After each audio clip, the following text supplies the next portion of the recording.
We had our poll question was the Seahawks defensive MVP. The sort of thing you do when you got a bye week is kind of figuring out who's done what and how they've done it. And you reflect, Groz. Yeah. It's reflection time. And that's what we did on the show, and sort of reflected on who led the defense in the first. It's a little more in the first half of the season because they played 10 games at this point than 6. And you and I both kind of agree with our listeners, who by a margin of 58%, one guy got more than half the vote, which was really kind of impressive.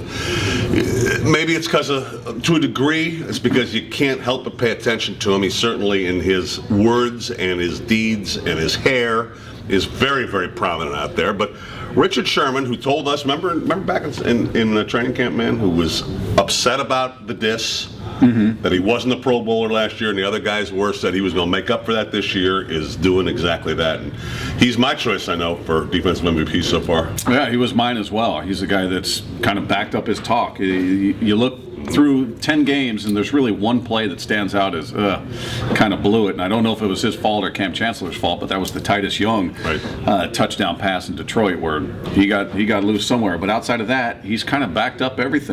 For the most part, the big Calvin Johnson meeting that was supposed to happen between Optimus Prime and Megatron. Brandon Browner ended up on Johnson more in that game than Sherman did, and we know the impact that Calvin ultimately had in that game, which wasn't much. So he's kind of backed up the talk. He's the NFC Defensive Player of the Week this week in the NFL.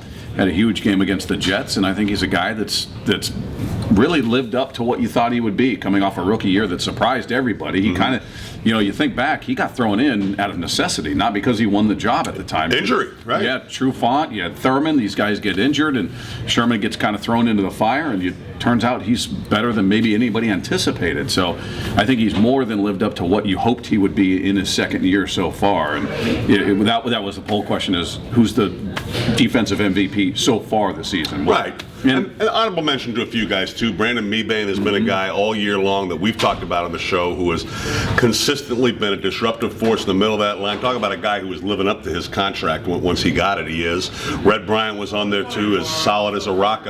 I really like Chris Clemens as a guy who I think wound up second in the voting. Remember his offseason? All of a sudden, is he even going to be back or something like that? They wind up making the decision, yes, we're going to pay him. We're going to make this happen. They did, and he's played big, too. So there were a lot of candidates, but Sherman sticks out a little bit. Yeah, for a lot of reasons. Yeah, the hair really, especially.